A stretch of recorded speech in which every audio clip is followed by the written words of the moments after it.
Orbiter X.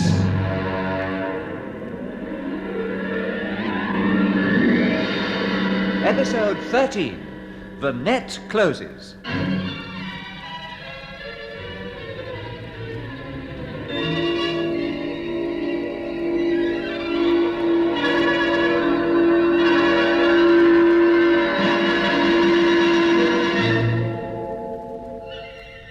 Aboard the space station Orbiter X, high above the surface of the Earth, Captain Bob Britton prepares to carry out the final stages of the mission entrusted to him by Colonel Kent and the authorities of the Commomwealth Space Project at Woomera. Although the plan to locate Unity headquarters has failed, Bob's duty now is to send a signal to Woomera indicating that the Unitists have completed work on the station, and he, together with Douglas McClelland and flight engineer Hicks, are about to make their getaway in a space chariot. As they reach the airlock of the station by lift and prepare to leave, Mac and Hicky are astonished when Bob announces that he will not be coming with them. Listen. Kramer and Gelbin are coming up in the other lift. I've got to talk fast. I must get my transmitter onto their ship. When I do, it'll act as another beacon, and Woomera should be able to locate Unity headquarters at last. And how the dickens are you going to get it aboard the ship? At any moment, Kramer and Gelbin might be leaving for their headquarters. They are. They're leaving right now. And believe it or not, Mac, they've agreed to take me with them. What? Hicky, don't forget to take the deflector box with you. You'll need it to screen the chariot. Okay, Bob. What are McClellan and Hicks doing here, Britton? There is no question of them coming with us. No, of course not, Kramer. They've got some work to do outside. Oh, and what precisely is this work, Hicks? Well, there's a lot of stuff left over from the assembly job, you know, bits and pieces floating all over the place. We're just going to trot around with one of the chariots and pick them all up. Very well. And after that, you will report to Captain Holst for further instructions. He will be in charge while we are away. And I may add, he will be keeping an eye on you. Protection, eh? Yes, what about that, Kramer? I take it you're leaving some guard ships with Orbiter X? Yes. One ship will remain here on duty. The remainder will return with us to headquarters to collect cargo. What sort of cargo? Armaments and equipment for the station. And as Captain Britton knows its construction so well, I agreed that he should help us with the selection of the gear. Now, open the airlock. In you go. If you men are going to the space chariots, you'd better come too. Okay. We're leaving now, are we, Gelbin? Yes, Britton. We are crossing to our ship right away. Close your helmets and shut the inner hatch. Okay. Check helmet intercom, Gelbin. Right. All correct. Everything okay, fellas? Yeah. Okay, Bob. Now, open the air valve. Oh, I see you are taking a box with you, Hicks. What's inside it, may I ask? Sandwiches. What? Tools, of course. You never catch me riding a chariot without them. We must look into that. What's that? The chariots should be more reliable. Yes, of course they should. Still, they were only meant for pottering around on. Quite. Pressure 0. Open the outer hatch, Britton. Right.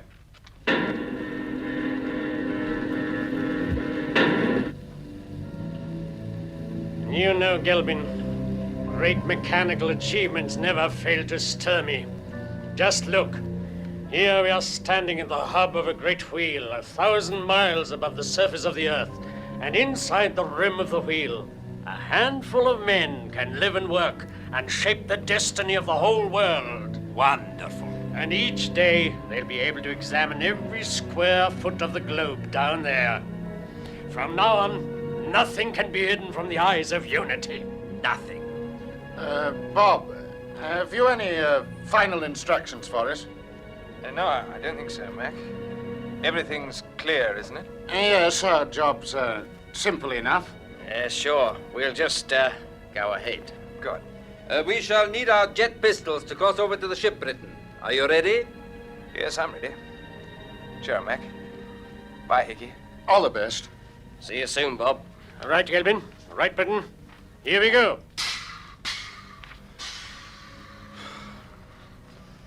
Well, that's that, Hicky. I've just switched over to telephone intercom. We can speak freely. Thank goodness. all this is a bit of a shake-up. That's putting it mildly. What beats me is why Bob didn't put us in the picture earlier. I think he was afraid we'd talk him into taking us with him. Yes, I suppose so. But we'd better get cracking, and let's hope that Bob has started transmitting the signal. And that the boys at Woomera are listening for it.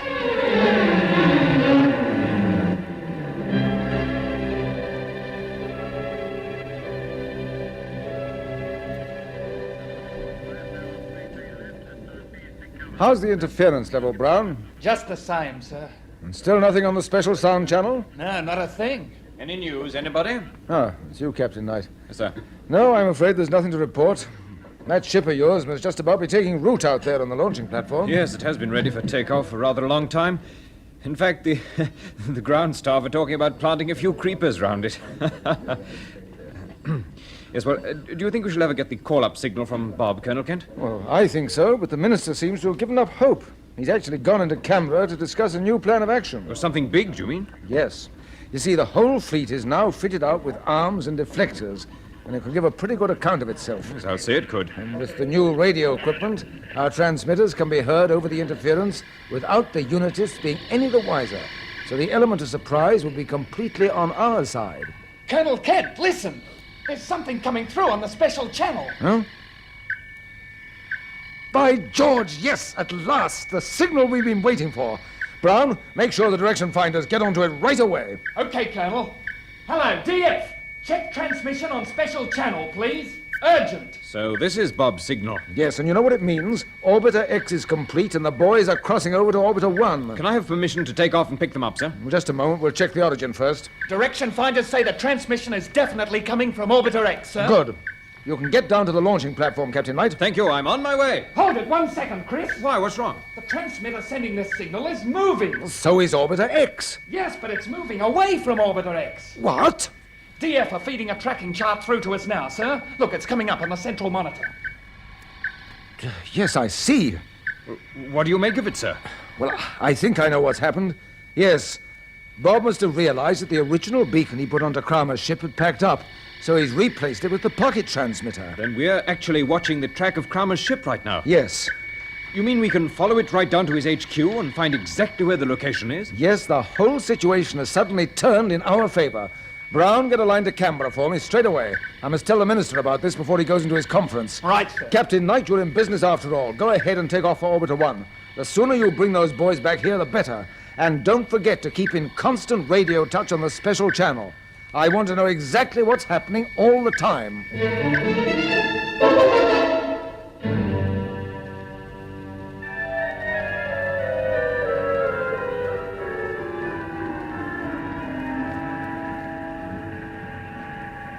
Well, we're clear of the space station, Hicky, old boy. If my navigation's right, we ought to pick up Orbiter 1 on bearing ZN74TK5. Yes. Anyway, concentrate your radar sweep in that area. Okay, Mac, but the interference is all over the screen. We won't be able to see anything much until we're practically on top of it. Can't be helped. We'll just keep to our course, hope for the best. This reminds me of the time we used a chariot to get aboard Orbiter 2. Bob was with us then. Yes, I remember. You said it was a pity we couldn't have a picture of ourselves. 3 little men in spacesuits sitting on a sort of flying car chassis with a couple of tiddly little jets stuck on the back. And now there's only 2 little men. Ah, well, we haven't finished with Kramer yet. We haven't started, you wait. If Bob's plan works and CSP find Unity headquarters, my bet is Kramer's had it. Yes, and I reckon you're right. And if we can get back to Woomera and tell Colonel Kent that there's only one guard ship on duty on Orbiter X, the CSP fleet can come out and take it over without too much trouble. She'll be a piece of cake. I don't think that Unity fellow, what's his name, Captain Holst, can be a very bright spark. Well, we gave him the slip, all right. I suppose he didn't have a chance of tracking us when we turned on the deflector set. He's probably written us off as lost in space.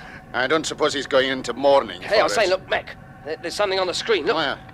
A couple of blips. You can just see them between the interference ripples. Oh, yeah, They're moving towards one another. Yes, I see them. Yeah. Orbiter 1 in the relief ship. They can't be anything else. Open the jets, Hicky. Right. Give them full boost. There's no speed limit here, my boy.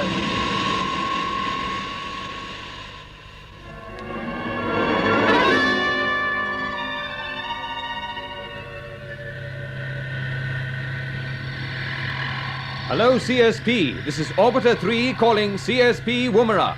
Are you receiving me? Come in, please. CSP answering you, Orbiter 3. Yes, we are receiving you. Your new transmitter is loud and clear. Good. Colonel Kent, I've reached the rendezvous and 2 men aboard a space chariot are coming alongside my airlock. Only 2? Yes, I haven't been able to identify them yet. They've now entered the lock. We'll be through into the cabin in a moment. Stand by, please. Standing by. Keep your transmitter switched on. Right, sir, I will. Here they come. It's Mac and Hicky. Welcome aboard, fellows. Chris, hello. Good to see you, sir. It's good to see you. Colonel Kent's listening on the radio. Hello, Mac. Hello, Hicky. Once again, welcome aboard. Thank you, sir. I didn't expect to hear you. Thank you, sir. It's great to be here. What's happened to Bob? He's aboard Kramer's ship. He's what? I say, is it quite safe to talk on the radio? I mean, can't the unitists hear us? No, don't worry. We've got a new system of transmission. I don't understand the technical details, but it works on the same principle as the pocket transmitter that's Bob's using. Ah, so you know all about that. Yes, you see, the DF boys at Woomera are getting his signal all right, but we never guessed he was on the transmitting end himself. Why didn't he come with you? I'm afraid it wasn't possible. He knew the ship would get underway as soon as he went aboard. Colonel Kent, I want you to know that Bob knew what the consequences might be for himself, but that didn't stop him going ahead. Just what I would have expected of him, Mac. A very fine action, and it looks like succeeding. Our direction finders are following the ship down into the atmosphere now. It's made one complete circuit of the Earth, and if it follows its present course, it will land somewhere in South America. South America? We wondered if the headquarters might be there after we took off in Kramer's moonship. We hope to be able to pinpoint the HQ quite soon. That's marvelous. Mac, we take it that Orbiter X is completely assembled. Is that right? Yes, I should have told you. There's only one guard ship with it, sir. And if you can send up a task force quickly, this is the time to take it over. Thank you. That is most important information. Is there anything else you have to report immediately? Well, I've an idea that would involve Captain Knight. I don't know how you feel about this, Chris. What is it, Mac? Well, although we don't know where the Unity headquarters are just yet, Hicky and I have been there, and we know the layout pretty well. Yes, we do. And I think I know what you're going to say, Mac. Once CSP tell us the exact location, I was wondering if Chris would land us somewhere in the area. Yes, that's it. The country is mountainous. We could probably touch down within 10 miles of the HQ without being spotted. Exactly. And you and I could then make our way to the headquarters and get in through the back door. Do you remember how Kramer brought us out through those tunnels? Yes, of course. We could go in by the same route. And with a bit of luck, we'd find Bob and bring him back to the ship. What do you say, Chris? Well, I'm for it, but there is one point. After we land, I'll come to the headquarters with you. Colonel Kent, did you hear all that? Yes. And I may say that our conversation is being piped through to Canberra, where a special committee is also listening. I am consulting the minister now. Oh, I'd have put on my telephone voice if I'd known. Oh, I hope I haven't mucked up our chances. No, it's a great idea, Mac. And after we've landed, we can use the rotorcycles. Motorcycles? No, you clod. Rotorcycles. Oh, yes. Yeah, you know, the one-man helicopters. Yeah. I've got a couple on board. They're part of the new issue to all ships now in case of emergency landings in out-of-the-way places. Well, there you are. That's just the job. Hello, Orbiter 3. Mac, your suggestion has been accepted. Thank you, sir. Good-o. But you will check with me before landing. And Captain Knight must remain with the ship. Is that clear? As you say, sir. Very well. Our direction finders indicate that Kramer's ship is now preparing to land. I will give you its position and the course you must follow. Stand by.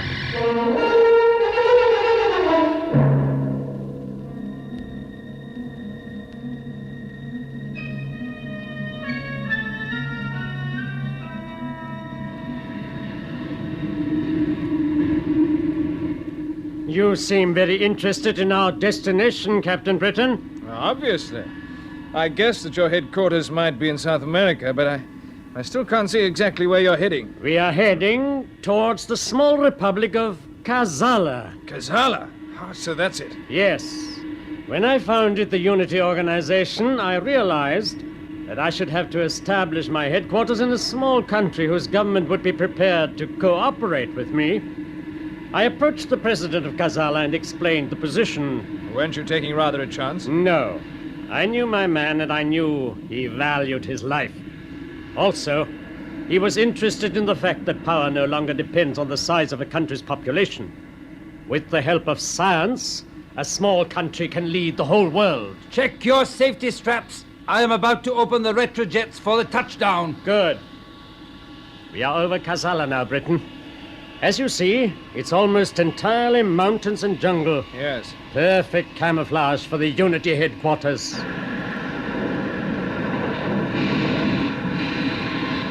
The headquarters are immediately below us. You can see the landing zone. EHQ calling Unity 5. You are now on the approach beam. We are taking over your controls for landing. Thank you, EHQ. Over to you. The landing routine is now carried out entirely from the ground. I can't see much down there. No, the headquarters are mostly below ground. Only a few buildings are visible from the air. They're well camouflaged. We have no wish to draw attention to ourselves. What about the local population? There were a few Indians there, but they have been moved away. Prepare for touchdown.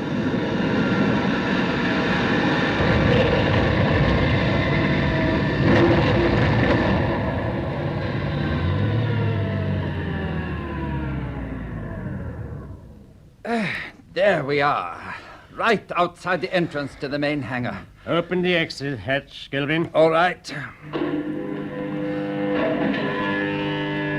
Now, follow me, Captain Britton. Oh, the gravity's almost overpowering after being in space so long. We shall soon get used to it. Come into headquarters before our escort ships land.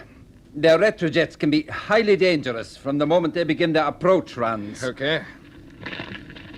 You know, Kramer, I didn't expect you'd let me see all this. But we aren't taking any chances with you. In due course, you will be going through an examination which is designed to test your loyalty. Oh, what do you mean?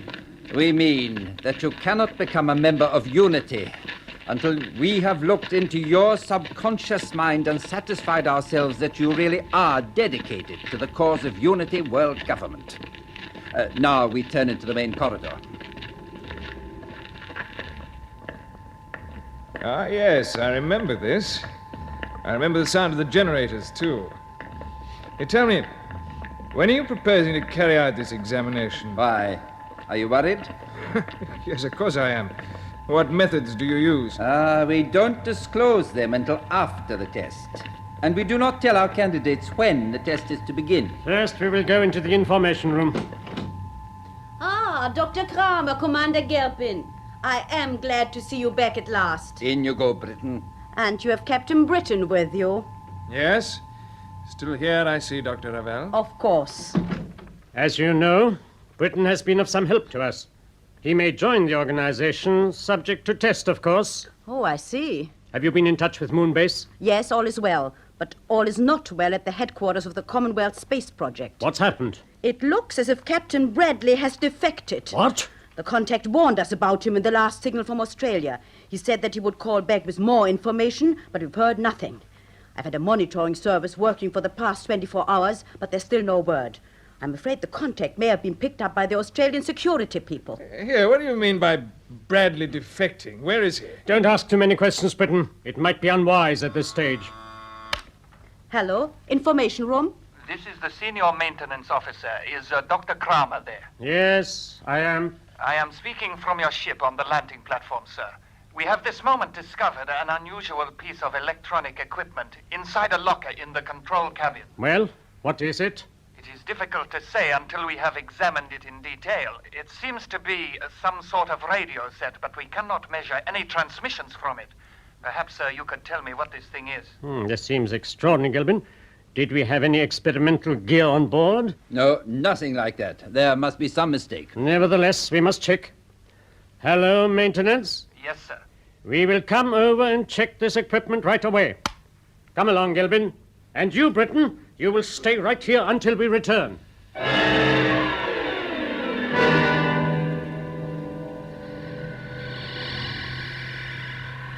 CSP, Woomera calling Orbiter 3. Orbiter 3 answering you, CSP. Listen carefully. Our direction finders have now tracked the beacon transmissions to Earth. Kramer's ship has landed in the small South American republic of Kazala.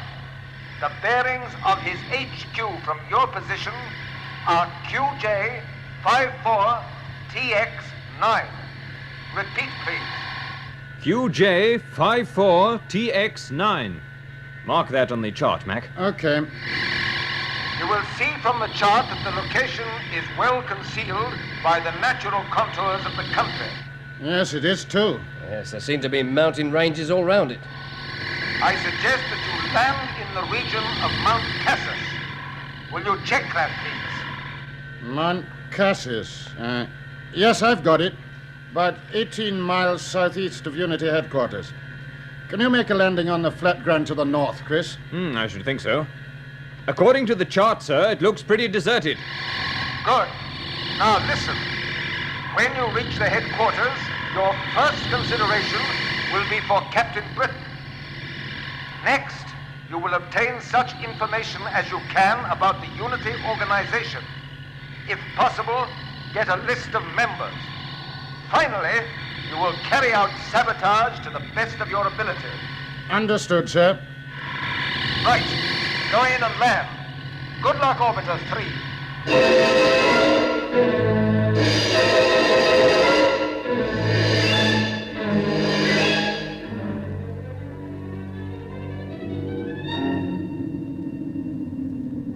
Oh, what a dump you've brought us to, Chris. Everything's grey like slate. Mountains and all. It's a bit chilly, too. Well, you'll soon warm up when you start moving. It's a bit of an effort to crawl at the moment. I feel like a heavyweight run to seed. Well, give me a hand with one of these rotor cycles. Okay. Right, I'll help. You're not telling me this thing can really fly. You know it can.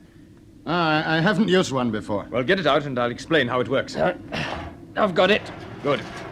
We may as well heave the second one out while we're at it. Okay. Here it comes, Hicky. Right. Now, open up your machine, Mac. As you see, it consists of a seat with a small power unit behind it, and that drives the rotor blade which buzzes over your head. Yeah, I know all that. Just show me the controls. Okay, get into the seat. All right. Now, you've got one lever for elevation and turning. Yeah, simple enough. Throttle control here, and a starter button. Yeah. You got all that, Hicky? Yes, okay. Is that the lot, Chris? Yes, sure. And the machine can lift a couple of men at a pinch, so you can bring Bob back with you by air. Well. What's the ceiling? 12,000 feet. It's enough to get you through the mountains and over towards Unity headquarters. Yes, I know the bearing to follow, but we'd better stop about a mile before we get there, Hicky. Otherwise, those blighters will hear us. By cutting the engine, you'll find you can glide quite a way with the rotor spinning. What are you trying to do? Finish us off? Oh, well, of course. Anything for a laugh. Are you all right too, Hicky? Yes, fine. Right, now start up, both of you, and I'll be here waiting for you when you come back. Well, all the best, chaps. Thanks, Chris. We'll be back with Bob. Don't worry. Let's see if these things really work, shall we? Ah, yes, they do. Well, we're lifting. This is the way to travel. Follow me, Hicky, and watch out for trouble.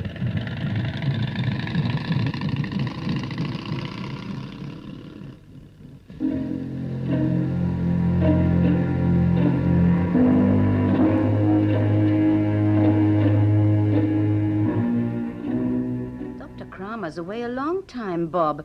Tell me, have you any idea what it is they have discovered on his ship? Yes. Yes, I know only too well. Why, what do you mean? What is it? Greta, I'm afraid I'm in trouble. You helped me the last time I was here with Mac and Hicky. I shouldn't have done it, but I couldn't help remembering our student days. You never noticed me very much, but I never forgot you, Bob. And I'm not going to forget you. That's why I'll tell you about this thing they found on the ship. It's a radio transmitter. What? Yes, I used it as a radio beacon. My people at CSP will have been listening for it, and they'll have tracked it right here. But the interference... It makes no difference. The transmissions bypass it. Unity's finished, Greta. You must get away before it's too late. Oh, you don't know what you're saying. Yes, I know very well what I'm saying. There's a good possibility that these headquarters will be blown sky high. You must go while you can. You really are serious, aren't you? Yes, I am. And what if I tell Kramer what you just told me? It doesn't matter. As soon as he sees the transmitter, he won't need to be told what's happened. He'll know. And do you know the penalty you'll pay for this? I've got a pretty good idea. You're very calm about it. Well, there's not much I can do. I can't get away. Oh, you stupid idiot. You've no excuse for this. No, none at all. Oh, then why did you do... There he is, the treacherous dog! What have you got to say for yourself, Britton? What about? You know perfectly well. Who gave you the transmitter? I have nothing to say. Leave him to me, Kramer. I know how to deal with traitors. Traitors? I've never become a member of your foul organization. That's enough! One moment, Gelbin. Captain Britton, you have tried to play a double game, but as far as you are concerned, it is all over. I fully realize that. I thought you might. So I want you to know the full measure of your achievement as it affects your friends in the Commomwealth Space Project. You see, you have not only tricked us, but them as well, because you have brought about their total annihilation.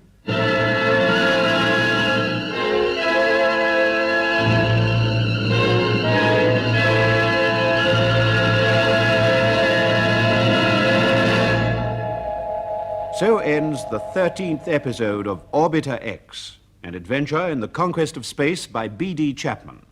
It was produced for the BBC by Charles Maxwell.